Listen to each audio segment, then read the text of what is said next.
प्यारे विद्यार्थियों, नमस्कार। बृहन मुंबई महानगर पालिका शिक्षण विभाग वर्चुअल ट्रेनिंग सेंटर में आप सभी का हार्दिक स्वागत है। आपका वर्चुअल मार्गदर्शक जयप्रकाश आर मिश्रा। चलिए हम सीखने के लिए तैयार हो जाते हैं। आज हम लोग कक्षा 10वीं विषय विज्ञान और प्रौद्योगिकी भाग 1, जिसको हम साइंस एंड टेक्नोलॉजी पार्ट 1 बोलते हैं, आपकी अपनी पाठ्य पुस्तक है science and technology standard 10 part 1। बच्चों, आज हम किसके बारे में सीखेंगे? आज का अपना टॉपिक बहुत ही इंटरेस्टिंग टॉपिक है ऊष्मा, जिसको इंग्लिश में हम हीट बोलते हैं। बच्चों, ठंडा लगता है हमारे शरीर में तो हम क्या करते हैं? लकड़ी जलाते हैं, हीटर जलाते हैं, और उससे हमको क्या मिलती है? ऊष्मा मिलती है, जैसा आप चित्र में दिखाई दे रहा है।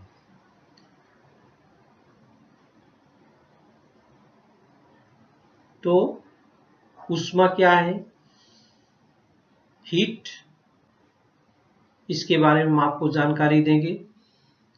और इसी से रिलेटेड एक शब्द और है टेम्परेचर, तापमान जिसको बोलते हैं। जैसे हमको बुखार होता है तो वो हीट नहीं है, उसको टेम्परेचर बोलते हैं। उसको क्या बोलते हैं? टेम्परेचर। हीट को आप कन्वर्ट कर सकते हो, हीट से आप काम कर सकते हो, लेकिन टेम्परेचर से आप काम नहीं कर सकते हो, माने उसको अदला बदली नहीं किया जा सकता है। इसके बारे में हम आगे आपसे पूरा चर्चा डिटेल में करेंगे। चलिए देख लेते हैं ये हीट प्रकरण में हम क्या क्या सीखेंगे और उसमें क्या क्या दिया है और क्या क्या सीखेंगे। ये हीट है, देखिए ऊष्मा, जिसमें हमको गुप्त ऊष्मा, पुनर्हिमायन, पानी का असंगत व्यवहार, ओश बिंदु तापमान और आर्द्रता, विशिष्ट ऊष्माधारिता, ये इतने टॉपिक हैं जिसमें हम आपको सबसे पहले तो थोड़ा हम रिवीजन आपका कराएंगे। इसके बाद गुप्त ऊष्मा, विशिष्ट ऊष्मा, पुनर्हिमायन और पानी का असंगत व्यवहार के बारे में हम आपको परिचित कराएंगे। तो बच्चों, आगे बढ़ते हैं। जो अपना टॉपिक लेंगे वो है ऊष्मा और तापमान में क्या अंतर है, difference between heat and temperature. इसमें अंतर में बहुत सारे टॉपिक हैं बच्चों, आपके हमेशा उपयोग में आने वाला है। आप इसको ध्यान से सुनिएगा। देखिए पहला पॉइंट क्या है, ऊष्मा किसी वस्तु या पिंड की ऊर्जा को कहते हैं। ऊष्मा किसी वस्तु या पिंड की ऊर्जा को कहते हैं। और तापमान क्या है? तापमान किसी पिंड की ऊर्जा के मापन को कहते हैं। ऊष्मा किसी वस्तु या पिंड की ऊर्जा जो उसमें है उसको कहते हैं। तापमान किसी पिंड की ऊर्जा के मापन को कहते हैं। दूसरा अंतर क्या है? देखिए ऊर्जा है, अपने शरीर में ऊर्जा है, ताकत है, तभी हम कुछ काम कर सकते हैं। लेकिन जब अपने बुखार होता है, फीवर आता है, तो तापमान है, उसको क्या बोलते हैं? तापमान। उससे हम काम नहीं कर सकते हैं। किसी भी वस्तु की गतिज तथा स्थितिज ऊर्जा के योग को संपूर्ण रूप में ऊष्मा द्वारा बताया जा सकता है, जबकि किसी पदार्थ की केवल अणुओं की गतिज ऊर्जा को ही ताप कहा जा सकता है। किसी भी वस्तु की गतिज तथा स्थितिज ऊर्जा के योग को संपूर्ण रूप से ऊष्मा द्वारा बताया जा सकता है, जबकि किसी पदार्थ की केवल अणुओं की गतिज ऊर्जा को ही ताप कहा जा सकता है। ये देखिए टेम्परेचर नापने का थर्मामीटर है, इसको बोलते हैं। ऊष्मा का प्रवाह गर्म वस्तु से ठंडी वस्तु की तरफ होता है, और जबकि गर्म वस्तु का ताप गर्म करने पर बढ़ता है तथा ठंडा करने पर कम होता है। ऊष्मा का प्रवाह गर्म वस्तु से ठंडी वस्तु की तरफ होता है, जबकि गर्म वस्तु का ताप गर्म करने पर बढ़ता है और ठंडा करने पर कम होता है। लेकिन ऊष्मा क्या होती है बच्चों? गर्म वस्तु से ठंडी वस्तु की तरफ होती है। अगला चौथा अंतर है वो क्या है बच्चों? ऊष्मा द्वारा कार्य करने की क्षमता होती है। हमने कहा इससे हम कार्य कर सकते हैं। ऊष्मा द्वारा कार्य करने की क्षमता होती है, जबकि ताप में कार्य करने की क्षमता नहीं होती है। देखिए ऊष्मा द्वारा यहाँ ऊर्जा है मिल रही है तो हमें काम हो रहा है, उससे क्या हो रहा है? काम हो रहा है। ऊष्मा की इकाई देखिए चल रहा है तो ये तो ऊर्जा ही है ना, ऊष्मा ऊर्जा का एक रूप है और कार्य करने की क्षमता को ऊर्जा कहते हैं। तो ये इलेक्ट्रिक मोटर है, देखिए इलेक्ट्रिक कन्वर्ट हो रही है और चल रही है। ऊष्मा मापन की इकाई जूल होती है, जबकि ताप की इकाई केल्विन होती है। ऊष्मा मापन की इकाई क्या है? जूल होती है और ताप की इकाई क्या होती है? केल्विन होती है। ऊष्मा का मापन जिस यंत्र द्वारा किया जाता है उसको कैलोरीमीटर कहते हैं। ये कैलोरीमीटर है, देखिए ऊष्मा का मापन जिस यंत्र द्वारा किया जाता है उसे कैलोरीमीटर कहते हैं, जबकि ताप का मापन जिससे किया जाता है उसको थर्मामीटर बोलते हैं। ताप का मापन जिससे किया जाता है, ये देखिए थर्मामीटर का चित्र है। आपको जब बुखार हो जाता है तो आप डॉक्टर के पास जाते हैं और वो आपका बुखार चेक करता है। आजकल डिजिटल थर्मामीटर भी आ गया है कि आप खाली छू दीजिए उसको, आपका टेम्परेचर बता देगा। तो ये हुआ बच्चों ऊष्मा और तापमान में अंतर। ये 6 पॉइंट हमने ऊष्मा और तापमान में बताया कि क्या दोनों में अंतर है। ये मोटा मोटा समझ लीजिए कि ऊष्मा से आप कार्य कर सकते हैं, ऊष्मा द्वारा कार्य करने की क्षमता होती है, जबकि ताप में कार्य करने की क्षमता नहीं होती है। ऊष्मा को हम कार्य में रूपांतरित कर सकते हैं, लेकिन ताप को नहीं कर सकते हैं। ये था difference between heat and temperature. आगे है ऊष्मा। ऊष्मा के संचरण के कितने और कौन से प्रकार हैं? हम लोगों ने इसके पहले सीखा है बच्चों। ऊष्मा के संचरण के कितने और कौन से प्रकार हैं? तो ऊष्मा एक स्थान से दूसरे स्थान जाने को ऊष्मा का संचरण कहते हैं। बराबर, पहले देख लेते हैं ऊष्मा का संचरण किसे कहते हैं।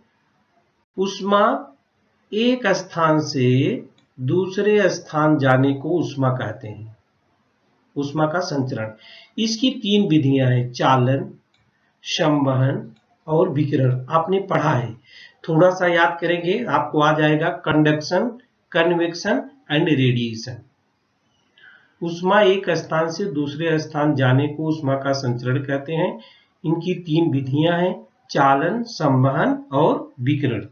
ये है कंडक्शन मेथड। देखिए कंडक्शन मेथड में जो कण देख रहे हैं आप, ये अपने स्थान पर ही है।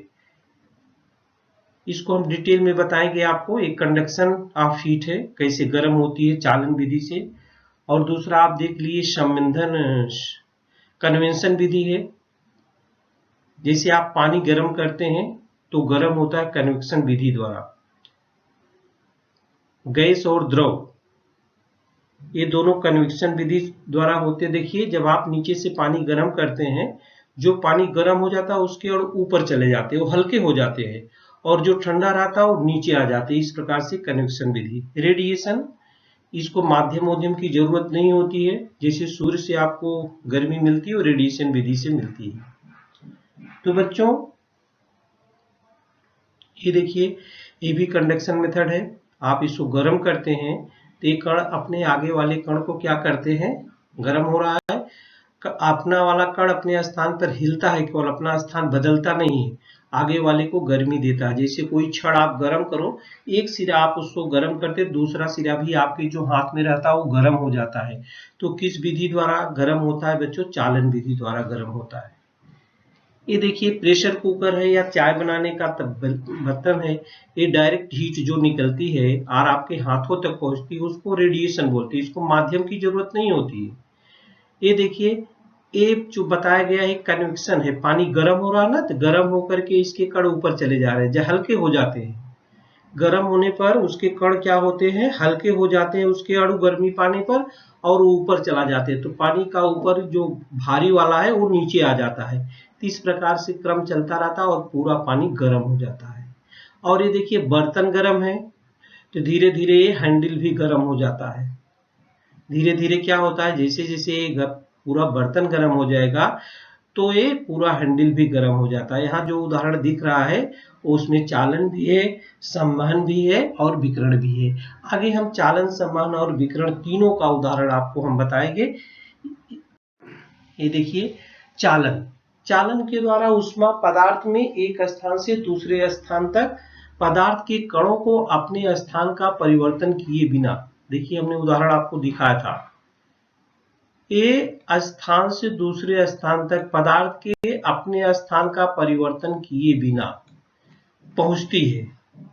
ठोस में ऊष्मा का संचरण चालन विधि द्वारा ही होता है। ठोस तथा पारे में ऊष्मा का संचरण केवल चालन द्वारा होता है। ये उदाहरण है, देखिए यहाँ पर देखिए एक कण, ये एक दूसरे कण को हीट दे रहे हैं, धीरे धीरे धीरे धीरे पूरा भाग क्या हो जाएगा, गर्म हो जाएगा, लेकिन एक कण अपने स्थान से हटने वाले नहीं है। लिखा है चालन विधि में कणों को अपने स्थान का परिवर्तन किए बिना, कणों को अपने स्थान का परिवर्तन किए बिना पहुंचती है जब हीट, तो उसको क्या बोलते हैं, चालन विधि। ये ठोस में होता है। एक स्थान से दूसरे स्थान तक पदार्थ के कणों को अपने स्थान का परिवर्तन किए बिना पहुंचती है और ये ठोस में ऊष्मा का संचरण चालन विधि से होता है। हमने कहा छड़ है, आप आग के पास उसको रख दो, एक सिरे को, दूसरे सिरे को आप पकड़े रहिए। आप तो गर्म कर रहे हैं दूसरे सिरे को, लेकिन आपका भी हाथ गर्म हो जाएगा, क्योंकि उसके कण जो होते हैं, ठोस के कण आप जानते हैं आपस में पास पास में होते हैं, तो जब एक कण गर्म होगा तो दूसरे को गर्मी दे देगा, क्योंकि ऊष्मा ठंडे गर्मी से ठंडे की तरफ बढ़ती है। तो इस प्रकार देखा आपने, ऊष्मा ठंडे से गर्मी से ठंडे की तरफ बढ़ती है, तो खुद ठंडा होने के लिए अपनी गर्मी दूसरे को पास कर देता है। इस प्रकार से पूरा वो गर्म हो जाता है। तो ये चालन विधि थी।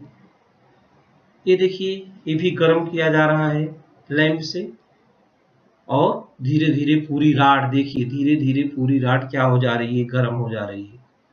पूरी राड देखिए गर्मी पहुंचती जा रही है, जैसे हमने अभी आपको उदाहरण द्वारा बताया। अब वो लास्ट मोमेंट तक भी गर्म हो गया, लेकिन इसके कण अपने स्थान से हटते नहीं है।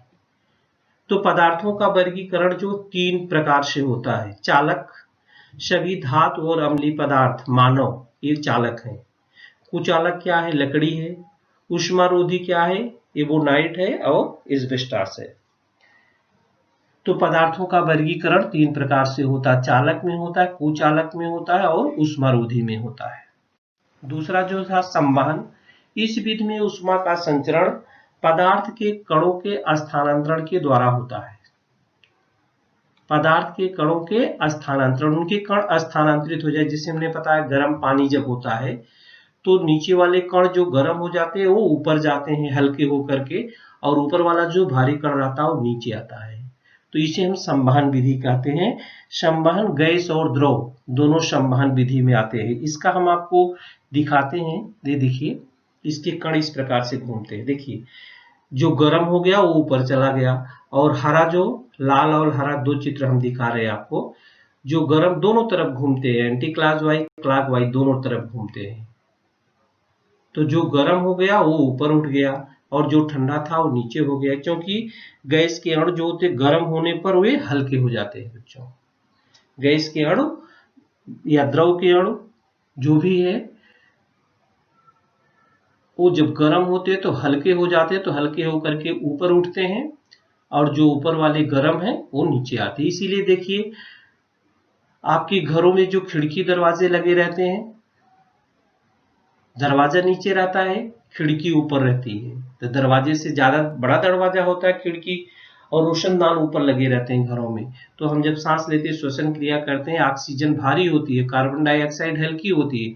हम कार्बन डाइऑक्साइड जब निकालते हैं ना तो ऊपर चली जाती है, रोशनदान से बाहर आ जाती है, और उसका स्थान भरने के लिए ऑक्सीजन अंदर आ जाती है। आई बात समझ में? आगे चलते हैं। ये देखिए ये भी है कण, जो गर्म हो रहे हैं दिख रहे हैं, ऊपर चले जा रहे हैं लाल वाले, और जो ठंडे हैं वो नीचे। हरे वाले ठंडे हैं, लाल वालों को हमने गर्म दिखाया है, गर्म होकर के ऊपर जाते हैं हल्के होकर के, और जो वजन वाले हैं वो देखिए नीचे आ रहे हैं। तो इस प्रकार से आप ऊष्मा का संचरण पदार्थों के कणों के स्थानांतरण के द्वारा होता है। आगे रेडिएशन, ये देखिए रेडिएशन है सूर्य से हमें। इस विधि में ऊष्मा गर्म वस्तु से ठंडी वस्तु की ओर बिना किसी माध्यम की सहायता के, बिना माध्यम को गर्म किए प्रकाश की चाल से सीधी रेखा में संचरित होता है। ऊष्मा के संचरण के लिए किसी माध्यम की आवश्यकता नहीं होती है। इसके द्वारा ऊष्मा का संचरण निर्वात में भी होता है। पृथ्वी तक सूर्य की ऊष्मा किसके द्वारा पहुंचती है बच्चों? विकिरण के द्वारा पहुंचती है। सूर्य की ऊष्मा जो पृथ्वी तक आते हैं उससे हम लोगों को गर्मी मिलती है, वो किस विधि से पहुंचती है? विकिरण के द्वारा पहुंचती है। किसके द्वारा पहुंचती है बच्चों? विकिरण के द्वारा। ये हमने देखा ऊष्मा और तापमान में अंतर देखा। ऊष्मा के संचरण के कितने और कौन से प्रकार है उसके बारे में देखा। पदार्थों की अवस्था परिवर्तन में पाई जाने वाली गुप्त ऊष्मा, पानी का असंगत व्यवहार, ओश बिंदु तापमान, आर्द्रता, विशिष्ट ऊष्मा धारकता, इन सभी संकल्पनाओं का उपयोग हमारे दैनिक जीवन में होता है। तो बच्चों चलिए हम आपको सबसे पहले लेटेंट हीट बताएंगे और एक कृति करके बताएंगे। आप इस कृति को कर भी सकते हैं, लेटेंट हीट। अब इसमें आप क्या करें, आप कांच का एक बीकर ले लो। चित्र में दिखाता हूं, आपकी बुक में बना हुआ है। एक कांच का एक बीकर ले लो। एक कांच का बीकर है। इस बीकर में बर्फ के छोटे छोटे टुकड़े डालो। ये देखो बर्फ के टुकड़े हैं, बराबर। और इसमें बर्फ के टुकड़े में बीकर में तापमापी लगा दो। ये देखो तापमापी लगा दिया। अब आप जो बर्नर है, इस बर्नर को आप जला दो। बर्नर को क्या करो, आप जला दो। अब आप तापमापी से तापमान इसका नापिए। जब तक बच्चों आप देखेंगे कि तापमान इसका, आप तो गर्म कर रहे हैं लेकिन वो जो बर्फ है उसके टुकड़े गल रहे हैं। जो आप ऊष्मा दे रहे हैं ना, उससे होता क्या है, उससे बर्फ का टुकड़ा पिघल रहा है। और जब तक सभी बर्फ के टुकड़ों को पानी नहीं बन जाता है, तब तक इस मिश्रण का जो तापमान रहेगा ना, वो 0 डिग्री सेंटीग्रेड ही रहता है। जब सारे टुकड़े बच्चों गल जाएंगे, जब सारे टुकड़े क्या हो जाएंगे, गल जाएंगे, जब पूरा का पूरा पानी बन जाएगा, तब आपको तापमान दिखेगा। नहीं तो तापमापी में तापमान आप देख नहीं सकते हैं। तापमान में होने वाला परिवर्तन तब तक नहीं दिखेगा, आप उसको गर्मी देते रहिए, हीट करते रहिए, जब तक कि बर्फ के सभी छोटे कण पानी के रूप में नहीं हो जाते हैं। जब तक, देखिए यहां पर लिखा है हमने कि सुनने में आप भूल जाएंगे, लेकिन लिखा हुआ देखेंगे कि जब तक सभी बर्फ के टुकड़ों का पानी नहीं होता, तब तक मिश्रण का जो तापमान है वो 0 डिग्री सेंटीग्रेड ही रहता है। वो 0 डिग्री सेंटीग्रेड ही रहता है। बर्फ का संपूर्ण पानी होने पर ऊष्मा देना जारी रखेंगे तो पानी के तापमान में वृद्धि होती है। और आप सभी जानते हैं कि पानी का तापमान 100 डिग्री सेंटीग्रेड तक ही जाता है, उसके ऊपर नहीं जाता। तो आपने कभी सोचा बच्चों कि पानी का तापमान 100 डिग्री सेंटीग्रेड ही क्यों नहीं जाता, 101, 102, 103 क्यों नहीं होता है? तो होता क्या है इसमें, जब 100 डिग्री सेंटीग्रेड पर तापमान पर पानी हो जाएगा ना, तो वहीं से वह जितना भी आप हीट देते जाएंगे वो तापमान नहीं बढ़ेगा, वो ऊष्मा में बदलता जाएगा, वाष्प में बदल जाएगा। इस तापमान पर पानी का रूपांतरण वाष्प में अधिक मात्रा में होता है 100 डिग्री सेंटीग्रेड तापमान पर। और संपूर्ण पानी का वाष्प में रूपांतरण होते समय पानी का तापमान 100 डिग्री सेंटीग्रेड ही स्थिर रहता है। बच्चों ये ध्यान देना, पानी का तापमान कितना भी आप उसको गर्म करेंगे 100 अंश सेल्सियस ही रहता है। आप पानी को कितना भी गर्म कर डालो लेकिन उसका तापमान 100 डिग्री सेंटीग्रेड पर रहता है, और 100 डिग्री सेंटीग्रेड तापमान पहुंचने पर भी वह वाष्प में बदलता जाता है। किस में बदलता जाता है? वाष्प को बदलता जाता है। एक हम ग्राफ के द्वारा आपको दिखाएंगे। ये देखिए, यहां पर 0 डिग्री सेंटीग्रेड तापमान है।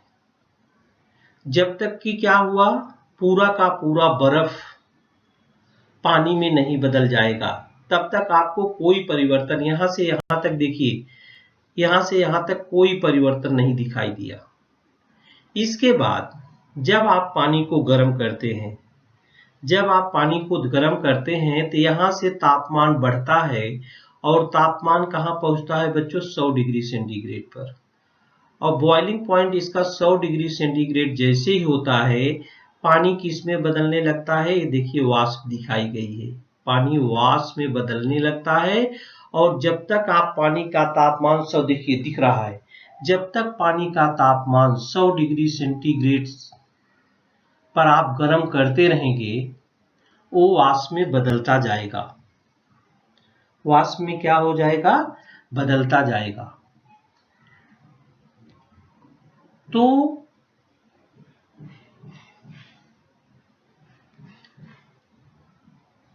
अवस्थाओं में परिवर्तन होते समय पदार्थ, यहां बर्फ ऊष्मा को अवशोषित करता है, लेकिन आप देख रहे हैं यहां पर ऊष्मा को तो अवशोषित करता है यहां पर शुरुआत में 0 डिग्री सेंटीग्रेड जहां लिखा है, लेकिन होता क्या है, उसके तापमान में वृद्धि नहीं हो रही है। यहां से यहां तक देखिए, यहां से यहां तक तापमान में वृद्धि नहीं हो रही है, लेकिन तापमान कहां गया बच्चों? ये जो ऊष्मा का उपयोग हो रहा है यहां पर, परमाणु के अणुबंध को छीड़ करके ठोस का द्रव में रूपांतरण करने के लिए होता है। जो बर्फ है ना, ऊष्मा कहां चली गई? ऊष्मा कहीं गई नहीं, आप उसको हीट दे रहे हैं। तो जो परमाणु है, अणु के बंध को छीड़ करके उस ठोस को द्रव में रूपांतरण करने के लिए हो रहा है। बर्फ के टुकड़े को गला रही है ऊष्मा, और तब उसको पानी में मिला रही है, वही अवशोषित कर ले रही ऊष्मा, इसलिए तापमापी में कुछ भी ऊष्मा दिखती नहीं है। तो यहां पर एक शब्द द्रवणांक आया है। द्रवणांक किसे कहते हैं? जिस स्थिर तापमान पर बर्फ का पानी में रूपांतरण होता है, उस स्थिर तापमान को बर्फ का द्रवणांक कहते हैं। ये देखिए, यहां से लेकर के यहां तक, यहां पर इसके तापमान में कोई भी परिवर्तन नहीं दिख रहा है, 0 डिग्री सेंटीग्रेड। इसको फ़ारेनहाइट में कहते हैं 32 अंश फ़ारेनहाइट। यहां से यहां तक तापमान, यहां से यहां तक तापमान क्या है? 0 डिग्री सेंटीग्रेड है, माने 32 फ़ारेनहाइट है। इसको हम बदल सकते हैं सेंटीग्रेड को फ़ारेनहाइट में। तो यहां से यहां तक तापमान स्थिर है, इसी को बोलते हैं द्रवणांक। द्रवणांक क्या है बच्चों? जिस स्थिर तापमान पर बर्फ का पानी में रूपांतरण होता है, उस स्थिर तापमान को बर्फ का द्रवणांक कहते हैं। गुप्त ऊष्मा क्या है? अब देखिए, यहां पर लेटेंट हीट लिखी हुई है, लेटेंट हीट। गुप्त ऊष्मा किसे कहते हैं? ठोस का द्रव में रूपांतरण होते समय, ये ठोस जब बर्फ को द्रव में बदलते समय स्थिर तापमान पर ऊष्मा का अवशोषण होता है। स्थिर तापमान पर, यहां से यहां तक तापमान जो है स्थिर है, लेकिन ये देख रहा है, चित्र दिखा रहा है, ऊष्मा का अवशोषण हो रहा है। तो उससे पिघलने की क्या कहते हैं? गुप्त ऊष्मा कहते हैं। उसे पिघलने की क्या कहते हैं? गुप्त ऊष्मा कहते हैं, जिसको हम लेटेंट हीट कहते हैं। ये जो आप चित्र के द्वारा बहुत अच्छे से आपको दिखाई दे रहा है बच्चों, माने जो ऊष्मा दे रहे हैं वो कहां गई? जो परमाणु के अणु थे, उसको द्रव में बदलने के लिए हुई। और तापमान कब बढ़ेगा? जब वह बर्फ पूरा का पूरा पानी में बदल जाएगा, तब उसका तापमान बढ़ेगा। गुप्त उष्मा, लेटेंट हीट। ये देखिए यहां से बर्फ धन पानी है, यहां पर ठोस और द्रव। आप इसको जब उष्मा दे रहे हैं तो होकर क्या रहा है बच्चों, वो उष्मा आपको मालूम नहीं पड़ रही है, लेकिन जो वही बर्फ है उसको कण को बदलने में, अणु को तोड़ने में, ठोस से द्रव बनाने में हो रहा है। और यहां से पानी का तापमान देखो ये बढ़ रहा है और यहाँ पर 100 डिग्री सेंटीग्रेड तक दिखा गया है। यहाँ पर जाके जो पीछे चित्र में हमने दिखाया था कांस्टेंट हो रहा है, उबलता पानी यहाँ से गैसीय अवस्था में बदल जाता है 100 डिग्री तापमान पर। 100 डिग्री तापमान पर जो होता है वो किस में बदल जाता है, गैस पर। यहाँ पर हमने लिख भी दिया है कि बर्फ का पानी में पूर्णतः रूपांतरण होने के पश्चात तापमान में वृद्धि होती है। तापमान में वृद्धि होती है, तापमान 100 डिग्री सेंटीग्रेड तक बढ़ता है। तापमान क्या होता है बच्चों, 100 डिग्री सेंटीग्रेड तक बढ़ता है। ये बीसी रेखा है, ये देखिए ये क्या है, ये बी है और ये सी है। ये देखिए बढ़ रहा है तापमान यहाँ पर। बीसी है पानी के तापमान 0 डिग्री सेंटीग्रेड से 0 डिग्री सेंटीग्रेड से 100 डिग्री सेंटीग्रेड की वृद्धि दर्शाता है। उसके बाद उष्मा देकर पानी के तापमान में वृद्धि नहीं होती है। इस तापमान पर संशोधित संपूर्ण उष्मा को द्रवों के बीच के अणु बंध तोड़ने के लिए और द्रव का गैस में रूपांतरण करने के लिए उपयोग होता है।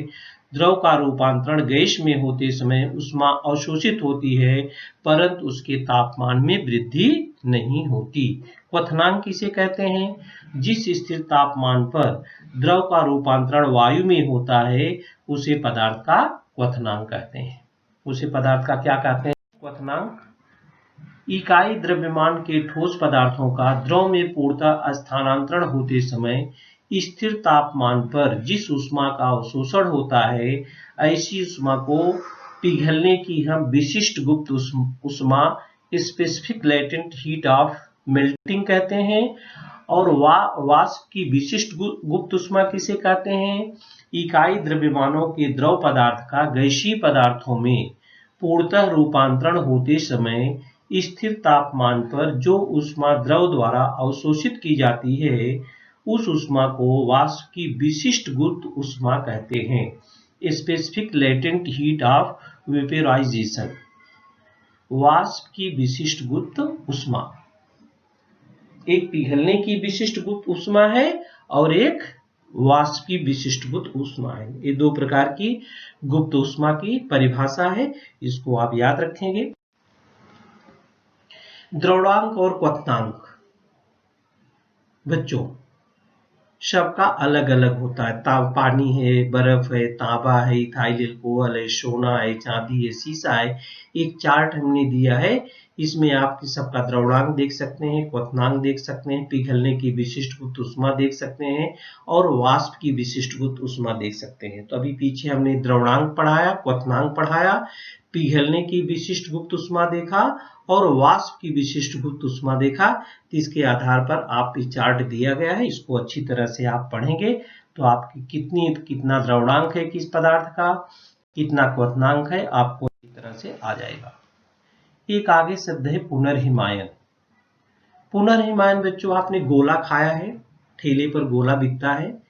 वो क्या करता है, बर्फ के छोटे छोटे टुकड़ों को लेकर एक लकड़ी में लपेटता है, ऐसा पकड़ के दबा देता है और सब बर्फ के टुकड़े एक हो जाते हैं और आप उसको आराम से गोला को खाते हो। आपने कभी सोचा है ये किस कारण से होता है? विज्ञान आप पढ़ते हैं, जिसने सोचा होगा वो भी अच्छा है, नहीं सोचा है तो अब सोचना वो किस क्रिया के द्वारा होता है। देखिए आपने बर्फ का गोला तैयार करते हुए देखा होगा, बर्फ को चूरे को लकड़ी के सीक के सिरे पर हाथ से दबाकर गोला बनाया जाता है और इसमें होता क्या, बर्फ का चूरा पुनः मजबूत गोला बन जाता है। वो चूरा चूरा रहता है ना, उसको रगड़ते हैं, पहले रगड़ के लकड़ी बीच में डाल देते हैं, जैसा ही हमने आपको इधर दिखाया है चित्र में। बर्फ का चूरा पुनः मजबूत गोला कैसे बनता है, देखिए गोला बन जाता है, इसको हम बड़े प्रेम से खाते हैं।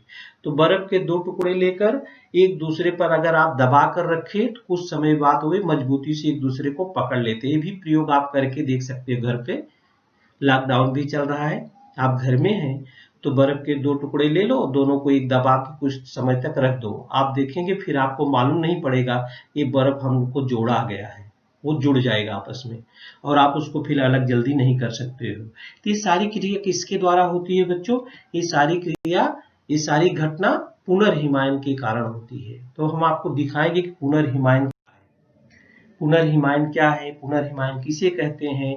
आप एक बर्फ का टुकड़ा लो, उस पर दोनों धागों में कुछ वजन बांध के राख को डाल दो, तो देखेंगे बर्फ का टुकड़ा धीरे धीरे कट के ये रस्सी तो नीचे आ जाएगी, धागा, लेकिन बर्फ की सिल्ली फिर आपस में जुड़ जाती है। ये देखिए चित्र के द्वारा मैं आपको दिखा रहा हूं। इधर ये देखिए चित्र, ये देखिए कटता हुआ दिख रहा है आपको, इधर कटता हुआ दिख रहा है, आगे रस्सी इधर चली गई, लेकिन ये सिल्ली आपस में फिर से जुड़ जाती है।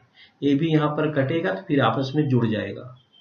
तो पुनर्हिमायन क्या है बच्चों? ऐसी प्रक्रिया जो दाब की उपस्थिति में गलन शुरू कर दे और दाब कम करने या हटा लेने पर हिमीकरण या जमना शुरू कर दे, ऐसी प्रक्रिया को हम पुनर्हिमायन कहते हैं। ऐसी प्रक्रिया जो दाब की उपस्थिति में गलन शुरू कर दे और दाब कम करने या हटा लेने पर हिमीकरण या जमना शुरू कर दे, उस प्रक्रिया को हम पुनर्हिमायन कहते हैं। एक प्रयोग दिया है, आपकी बुक में भी दिया है। ले चटलीर के अनुसार एक ऐसी प्रक्रिया है जिसमें उच्च दाब की उपस्थिति में किसी अधिक आयतन वाले पदार्थ को कम आयतन वाले पदार्थ में परिवर्तित किया जाता है। जैसा कि हम सब जानते हैं कि बर्फ का आयतन जल की तुलना में अधिक होता है। यही कारण है कि जब बर्फ के ऊपर बहुअधिक दाब घोषित किया जाता है तो वह बर्फ के पानी में बदलना शुरू हो जाता है। ज्यादा दाब लगाएंगे तो क्या होता है? पानी में बदलना शुरू हो जाता है। और बर्फ का आयतन क्या होता है? पानी से अधिक होता है। इसीलिए दवा ववा की शीशी में देखिए लिक्विड रहता है तो थोड़ा कम ही भरा रहता है, कि अगर वो जम जाए तो शीशी चटक सकती है। आई बात समझ में? तो बर्फ का आयतन पानी की आयतन से क्या होता है? अधिक होता है। जब हम इस दाब को हटा लेते हैं, चूंकि ताप का मान हिमांक बिंदु से कम हो, हिमीकरण या पानी फिर बर्फ में बनना शुरू हो जाता है। पानी का असंगत व्यवहार क्या है बच्चों? पानी का असंगत व्यवहार, ये देखिए पानी के तापमान और आयतन का आलेख बताया गया है। ये देखिए सामान्यतः द्रव को सीमित तापमान तक गर्म करने पर उनका प्रसरण होता है और ठंडा करने से फिर उसका क्या होता है? संकुचन होता है। परंतु पानी विशिष्ट तथा अपवादात्मक व्यवहार दर्शाता है। 0 डिग्री सेंटीग्रेड तापमान के पानी को गर्म करने पर 4 डिग्री सेंटीग्रेड तापमान होने तक पानी का प्रसरण न होकर संकुचन होता है। ये देखिए ये तापमान है बच्चों, 4 डिग्री सेंटीग्रेड तक इसको आप गर्म करेंगे तो ऊपर बढ़ने वाला तापमान नहीं है। 4 डिग्री सेंटीग्रेड तापमान होने पर पानी का प्रसरण न होकर के संकुचन होता है और 4 डिग्री सेंटीग्रेड पर पानी का आयतन सबसे कम होता है।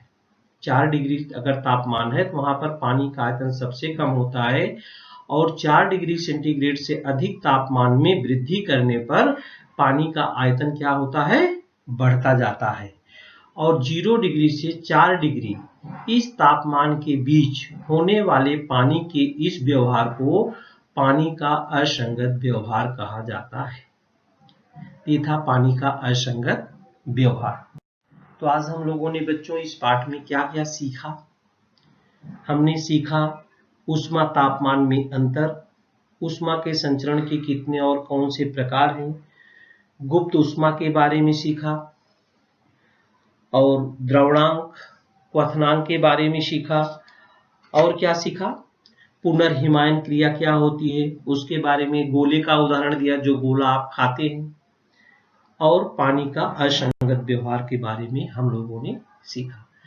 तो प्यारे विद्यार्थियों, इस वीडियो में आज के लिए इतना ही। प्यारे विद्यार्थियों, हमने जो आज सीखा, हमें पूर्ण विश्वास है आप उसको अच्छी तरह से सीख चुके हैं और उसका आप अच्छी तरह से अभ्यास भी करेंगे। आज के लिए इतना ही। धन्यवाद।